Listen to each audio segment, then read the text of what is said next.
Magandang araw mga idol. Ngayon itutuloy natin ang ating pang-apat na araw sa ating step-by-step driving tutorial.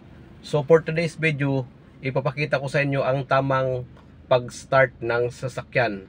So paano ba natin i-start ang sasakyan na manual ng tama? So mga idol, panoorin yung video na to, lalo na sa mga gustong matuto mag-drive dahil ito ay step-by-step. So pang-apat na araw natin tong video. So tara na!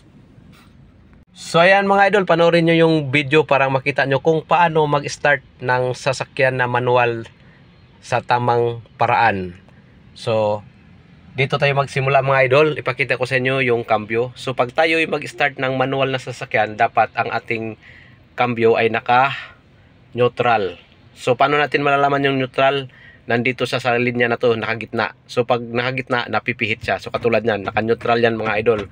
Dahil pag yan ay naka-inggansa, pagka-start mo, tatalon yan. So, nakakadisgrasya. Dapat naka-neutral yan.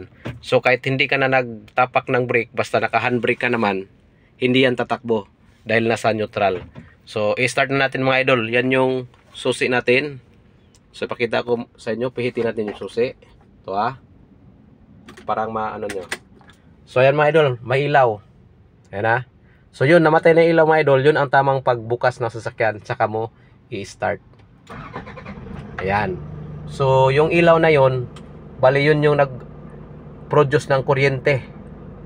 Pagka patay nun, saka mo na siya i-start. Parang mabilis. Pwede rin naman siya dire-diretso, kaso pag matagalan, masisira yung starter mo. So, dapat talaga na-off mo na yun bago mo i-start. So, ulitin natin. So, ito mga idol naka-neutral siya. Tapos, pihitin yung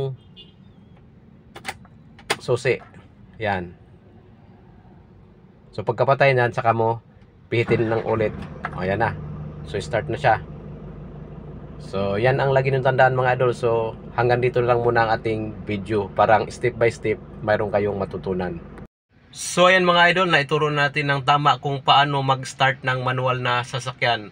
So sa mga ka-idol natin na gustong matuto mag-drive, panoorin nyo lang ating video simula nung unang upload natin hanggang ngayon pang-apat na araw, parang masundan nyo kung paano matuto mag-drive ng manual na sasakyan. So samantalahin nyo na dahil libre yan. Ang gagawin nyo lang, panoorin nyo yung video at tapusin nyo parang makuha nyo ang ating step by step driving tutorial. So sa mga ka-idol natin na bago lang nakapasok sa ating YouTube channel, pa-subscribe naman, Bermoy Brother, and then i-share nyo na rin at huwag niyong kalimutang pindutin yung notification bell para like kayo updated sa mga video na akin pang magagawa. So maraming salamat mga idol.